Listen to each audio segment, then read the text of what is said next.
Hey, everybody, and welcome back to another episode. I'm your host, Brandon Cobb, co-founder of HBG Capital.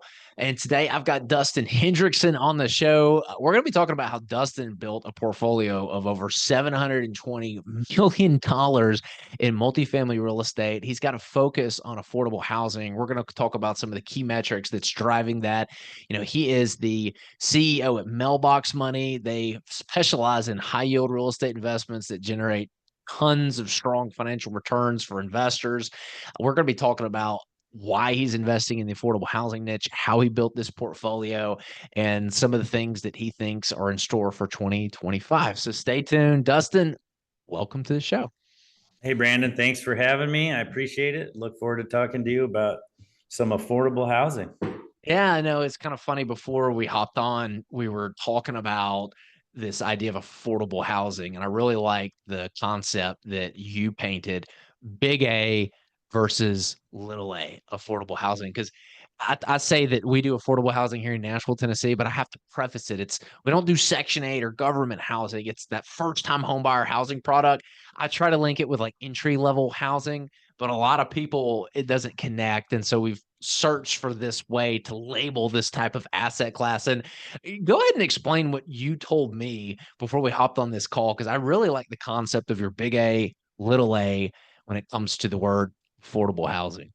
Well, yeah, I have the same issue as you. I tell people we do affordable housing, and I have to tell them what it is and what it's not. So the first thing I say, it's not Section 8, it's not USDA, it's not a federal program, because that's what everyone just assumes affordable housing is. So after I got done explaining, someone said, "Oh, so you do little a affordable." And I was like, that's how I'm going to start describing it. So big A affordable is all the government incentivized stuff. Little a affordable is market rate affordable. And people understand that right away. It's market rate affordable in your market. In ours, it's like a $2,000 per month mortgage. Like that's the type Yeah. of products that we're trying to get to the market. What is it in your market?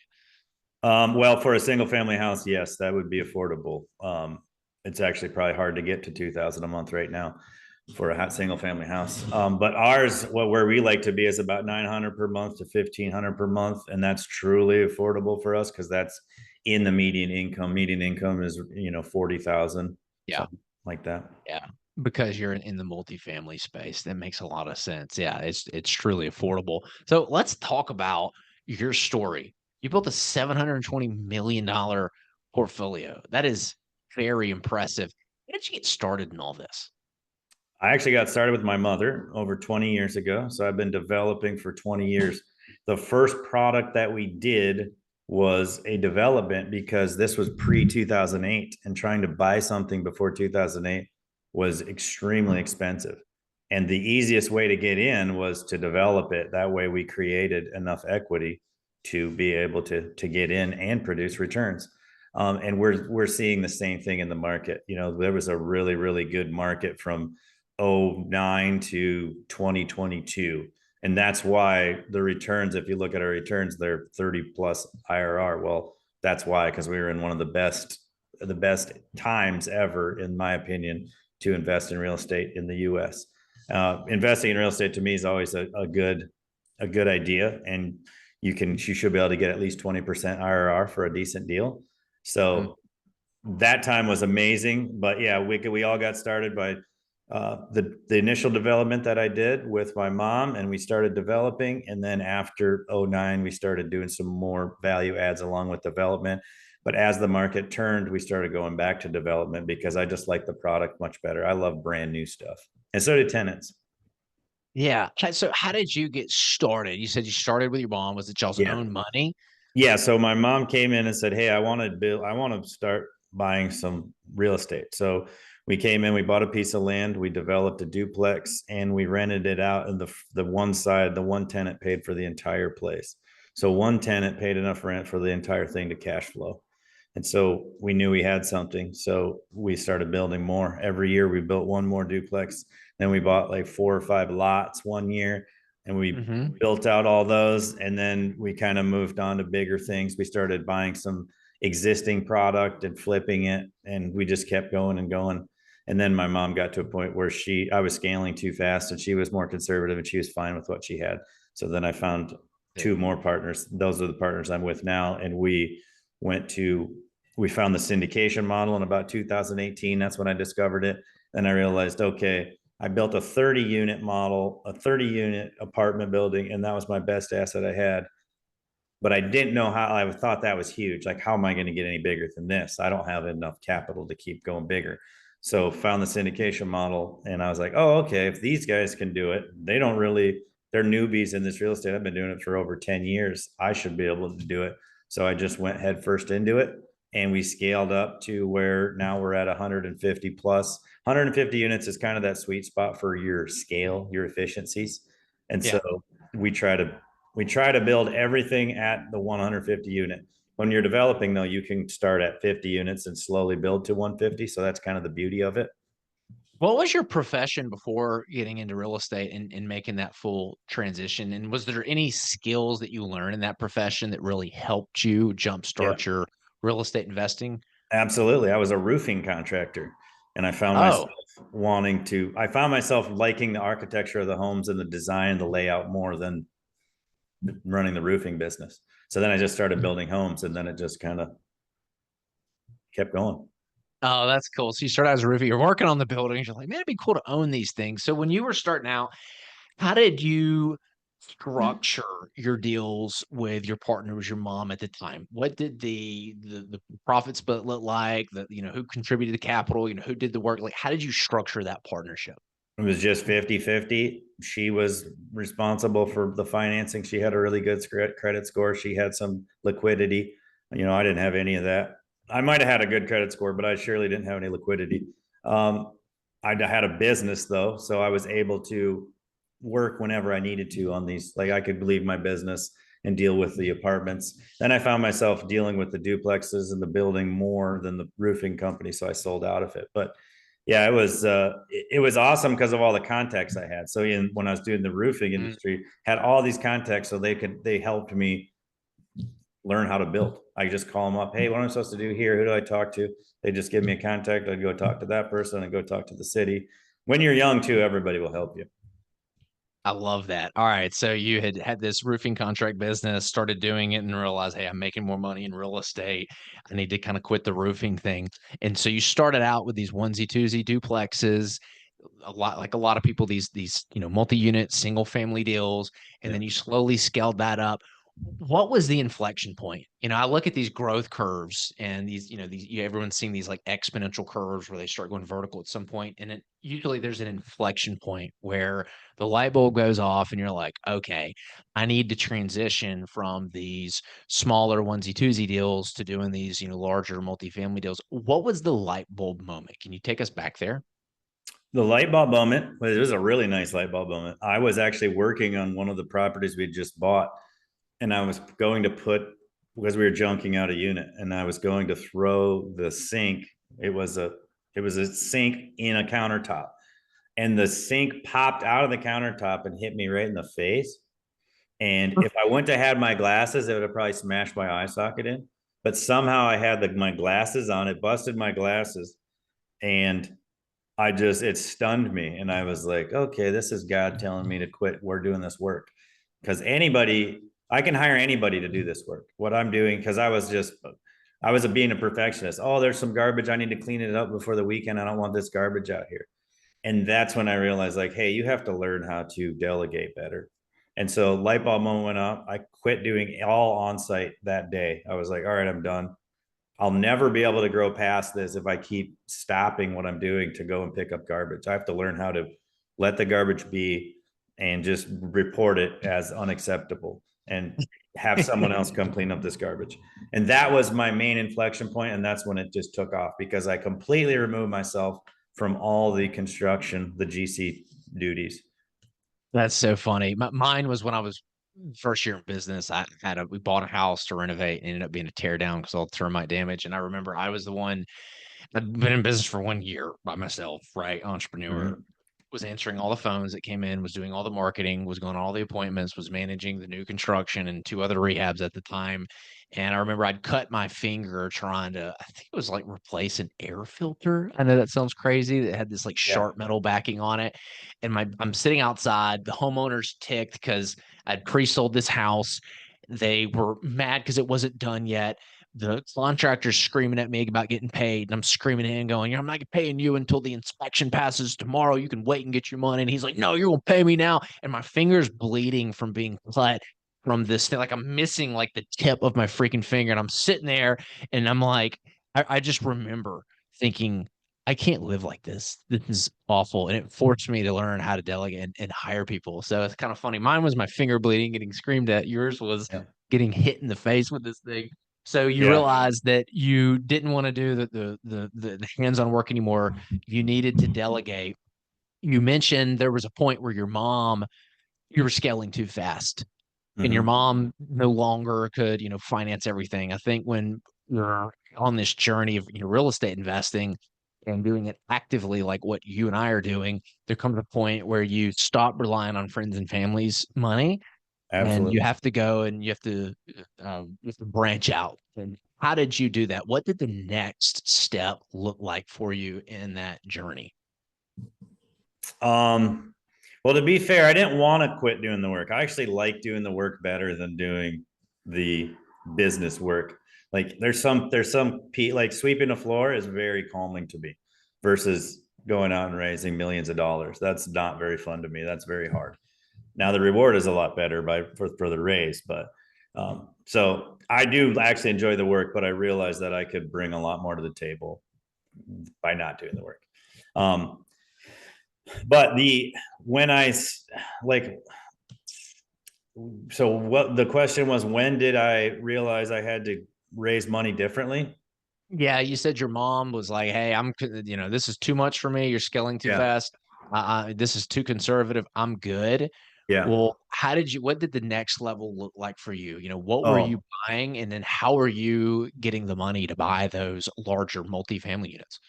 well, next level was Because so your I next was stage is like yeah. you were buying the value add stuff, the Yeah. existing, fixing Yeah. it up, and now I know you're doing like you're building new, and I want to get Yeah. to that kind of next.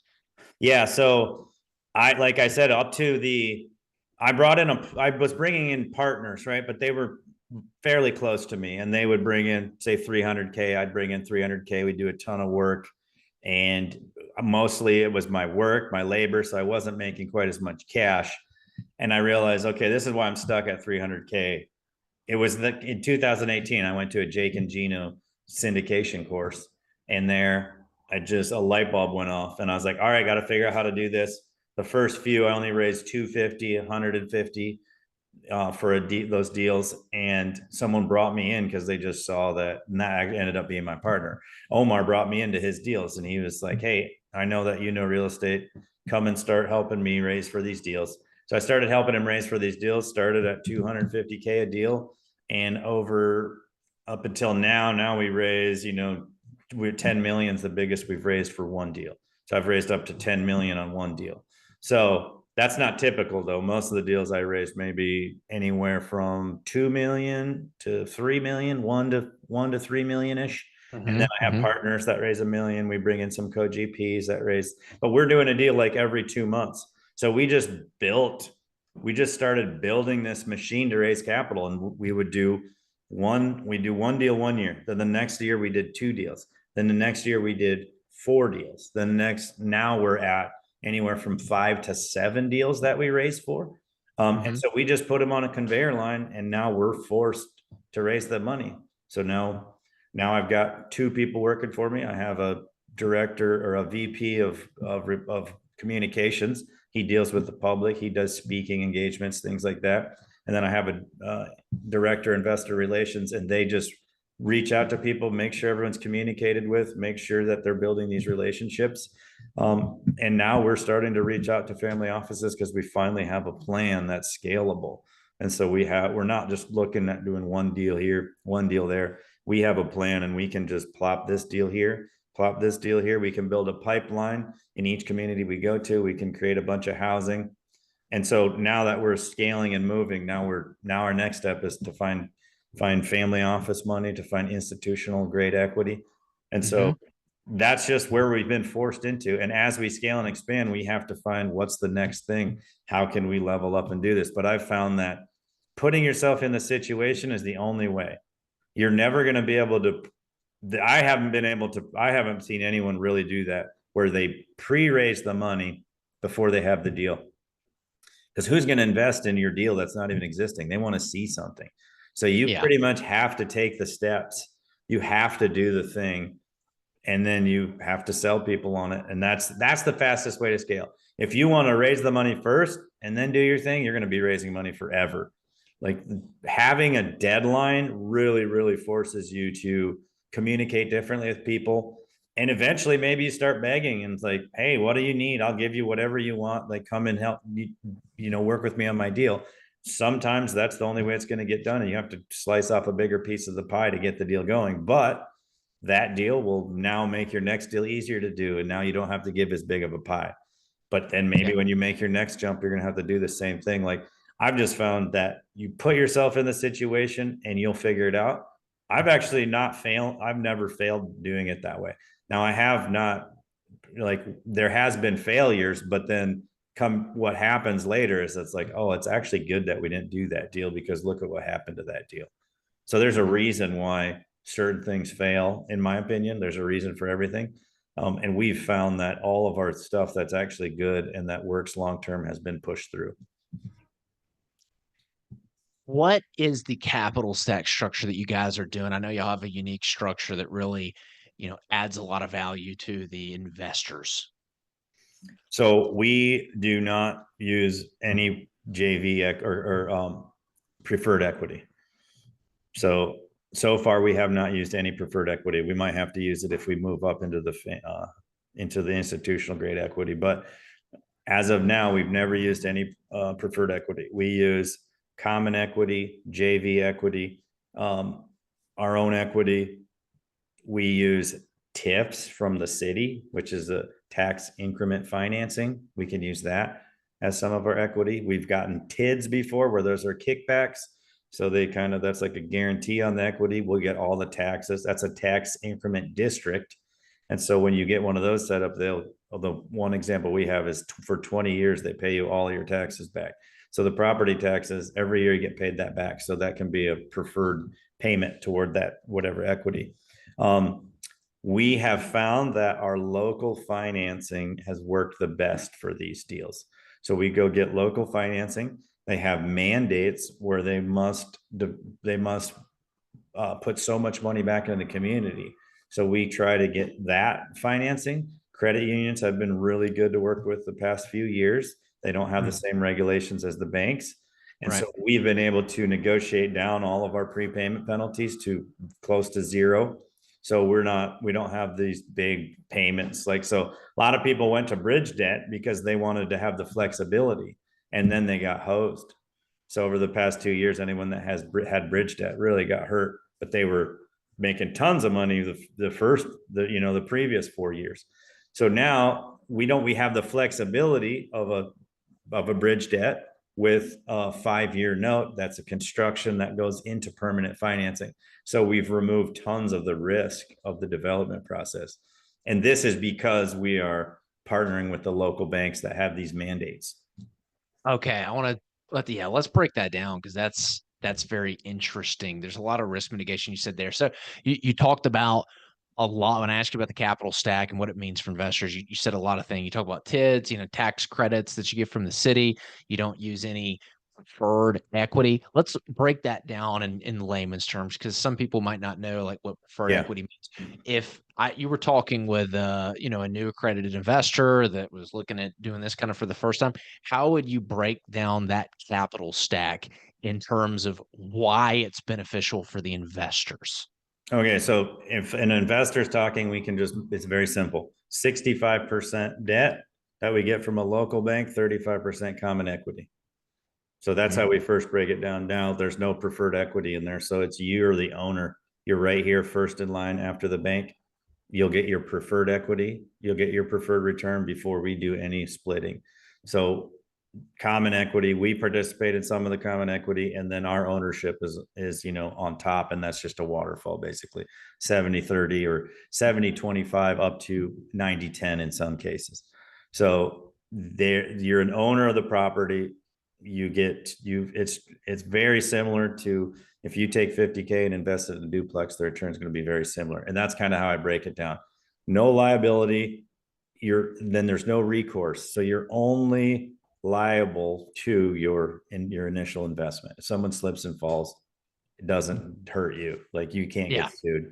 You're a limited That, partner on that deal. yeah. And Basically, once the debt's paid off from the bank, the investor is next in line to get paid, right. you know, according to the waterfall structure. And then common equity would be like the general, you know, partners, and you guys get paid, you know, a portion, mostly after the investors at least get their principal back. And so if you y'all were raising preferred equity, that would be an additional layer that would go in front of the investors. So if you were raising preferred equity, bank gets paid off first, then the preferred equity group gets paid off second, and then the investors they get paid off third, and then common equity gets paid off fourth. So it's all about where you go in the capital stack.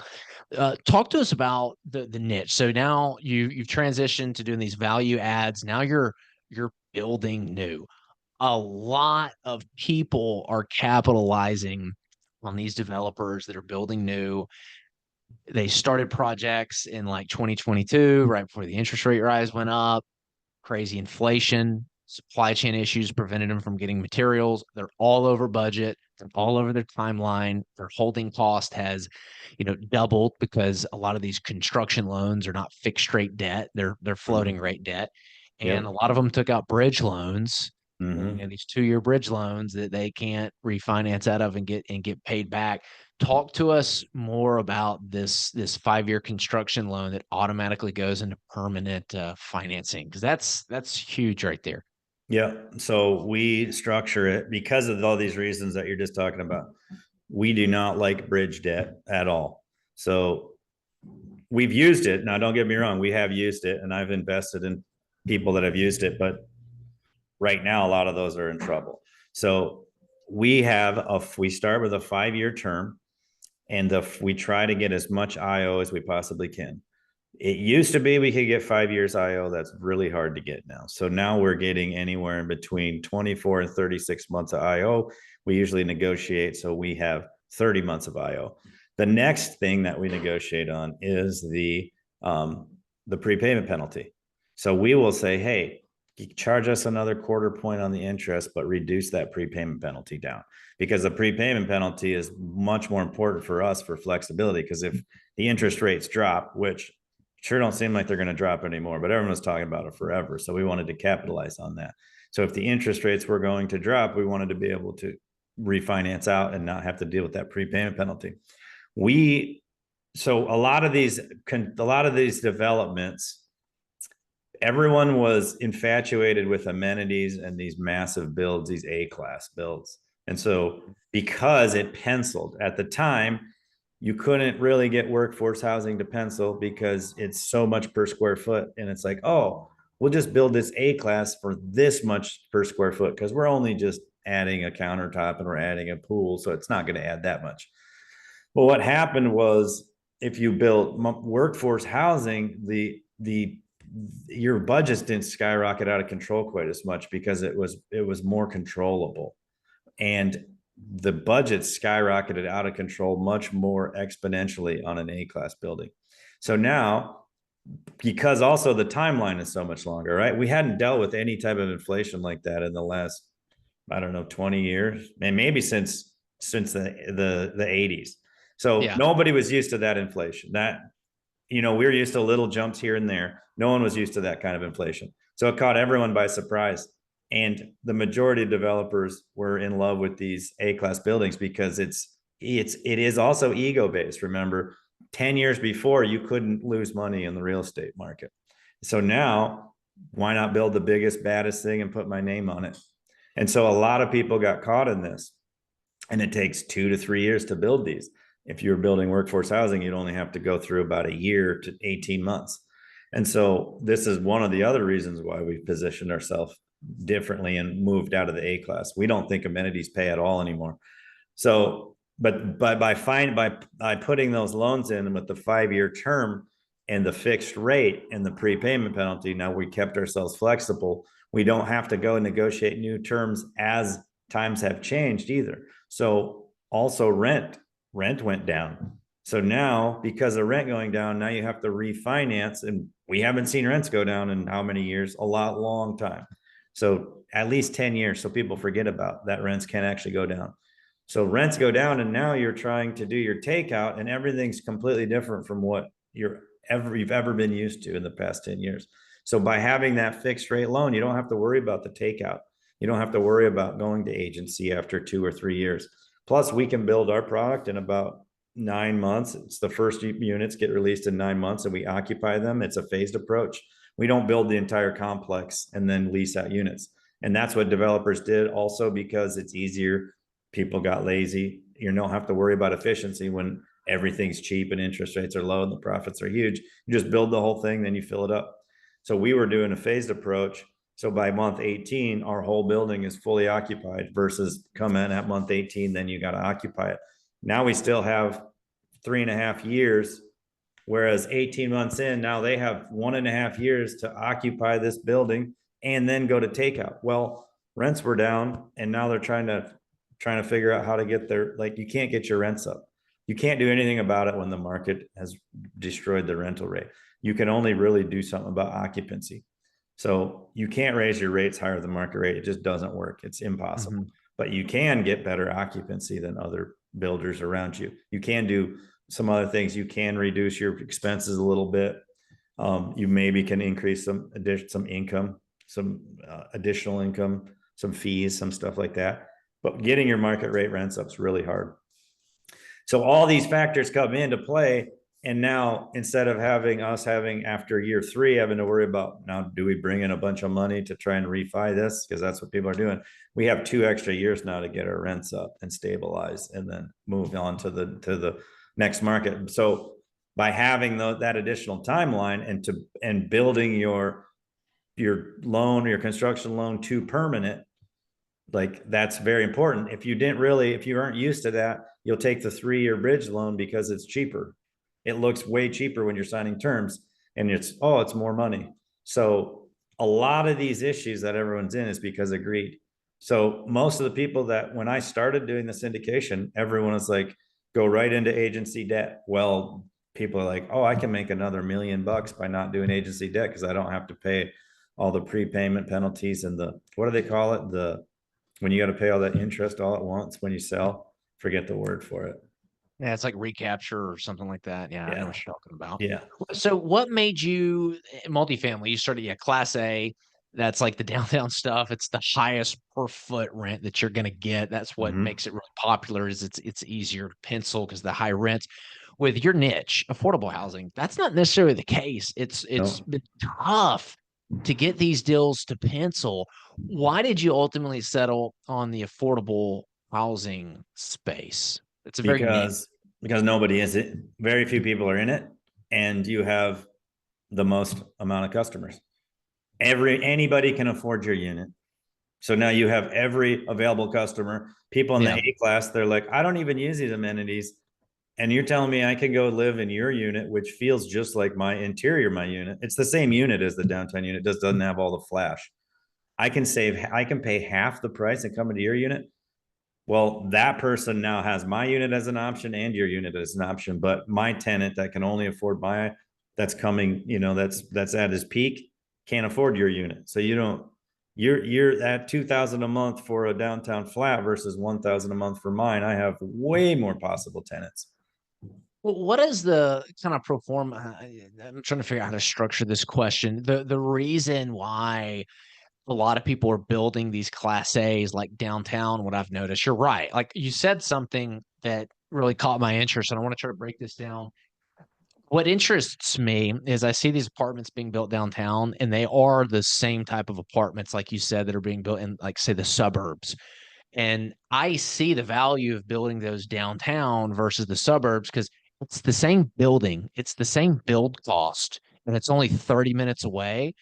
And sometimes you're able to get twice the amount of per rent, the dollar per rent foot that you would get in the suburbs. So I see why they're building downtown. They're like, dude, I can get almost $4 a foot on the rent here, or I think it's $3 in my market, $3 per foot on the rent downtown, and it costs the same amount of money to build, as opposed to getting $1.70 per foot in suburbs 30 minutes away, same cost to build, almost half the Yep.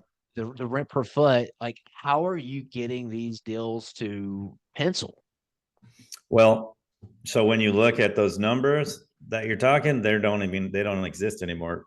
You're not getting $3 a foot. Maybe some people are, but their occupancies are low. When I go and look at it, those expensive units, no one's getting $3 a foot anymore. That's releasing now into a saturated market like Nashville or Dallas or almost any market. Almost all the markets are saturated. It used to.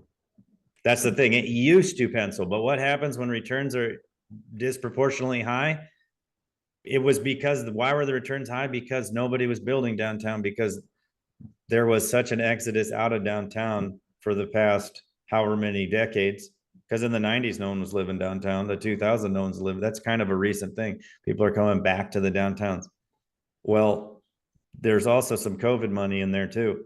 People were moving and migrating all over the country. COVID money, everyone could do whatever. Well, that COVID money's gone, and that whole phenomenon is gone. And it didn't last very long, honestly.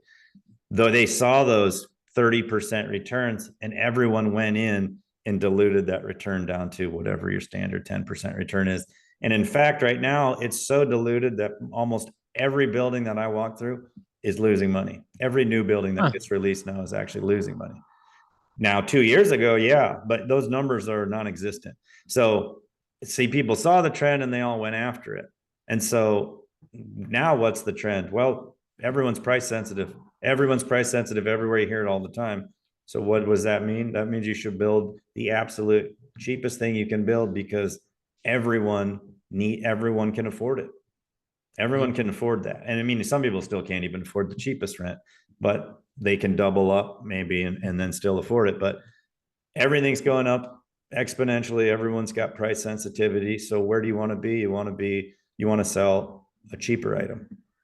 And so what we've seen though is now those class A's, they're not the same price to build, because if you do it correctly, I can eliminate all my common space. I can eliminate all my amenities. I can eliminate my elevator. I can eliminate my underground parking. I can eliminate my garages. I can eliminate my dog park. I can eliminate the pool, the hot tub. So a lot of people think, oh, it's just the one-time cost. But if you run the calculations, you're realizing, oh, their operating expense is closer to 50%. I'm closer to 25%. Well, Oh, wow. so you build a hallway, right? You have a one-time cost with that corridor. We don't have corridors in our units. We don't need them. The way we design these buildings differently. So you have a hallway that's accessible, a stairwell, and a little vestibule that's accessible to all your units. And you don't connect the two stairwells, because we've worked around these codes. We've put a lot of thought into our design of how do we eliminate expenses? How do we eliminate overhead? How do we eliminate the initial cost? Every single thing is designed for efficiency and designed for highest ROI. So if we don't get the ROI from it, we eliminate it. Well, what do we get ROI from? Countertops. We get ROI from floor to ceiling windows. We can do a Scandinavian interior design, white on white palette, raw wood floors, makes our units feel bigger, costs the exact same amount as if we picked bad paint, bad cabinets, bad flooring. It's the same amount. It doesn't cost more to design well. And in fact, when you start designing better, you realize that it's cheaper.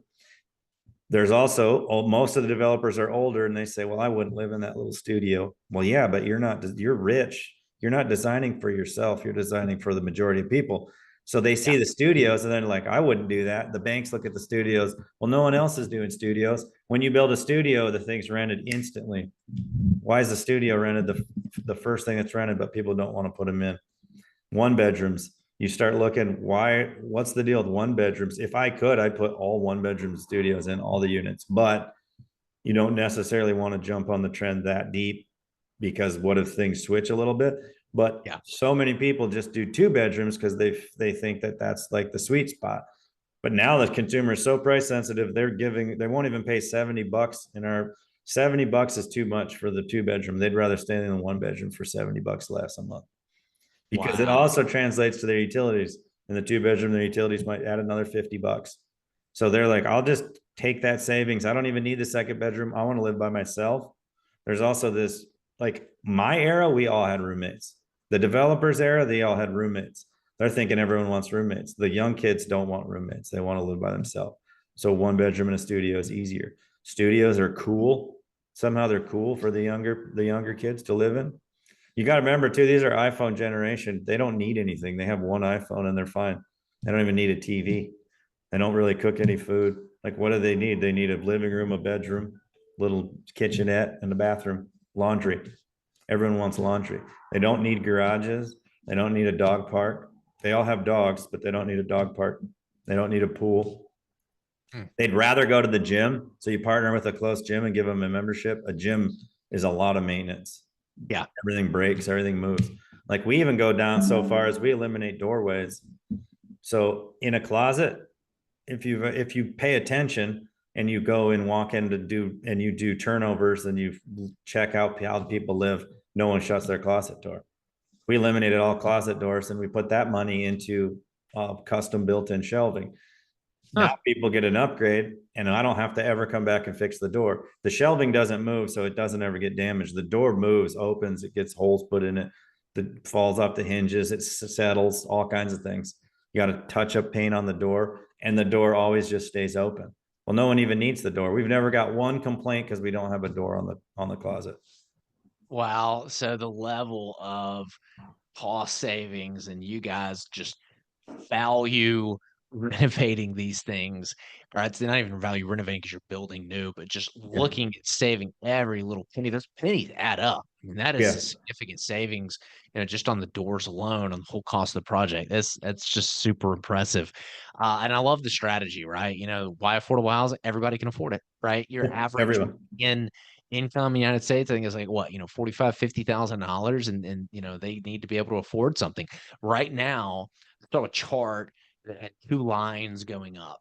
It's the cost of a mortgage versus the cost of a rent. And you kind of saw these lines zigzag past each other, where the rent line would go down and it was more affordable to rent a house than to own a house, and then it would go up where it was actually more expensive to rent than own. And if you look at the gap now, it has never been larger. Yeah. Gap has never been larger to own a home versus renting a home. It is so much more expensive. Like, gosh,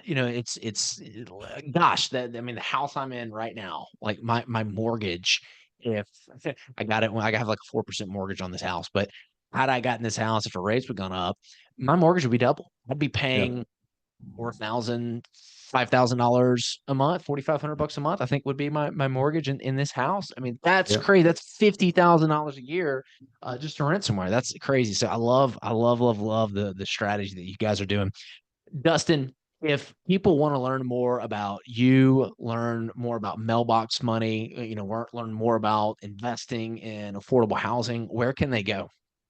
Mailboxmoneyre.com is our website, and it can direct you to everything you want to see. It has all our projects on there, it has our portal, it has a bunch of links. I'm also on LinkedIn, is the social media I use the most. I try to post on there every day. A lot of personal stuff, so some work stuff.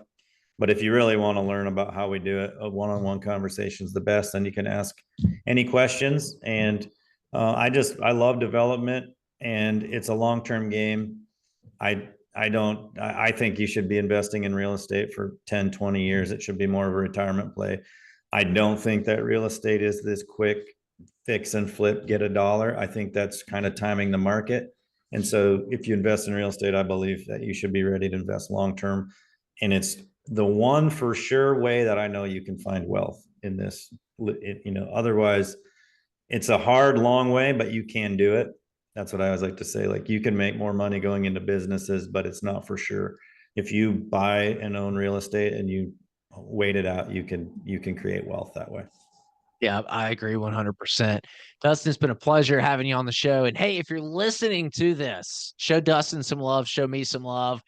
Like, subscribe, share this with your friends and family. Leave us a review, and we will see you guys next time. Thanks a lot, Brandon.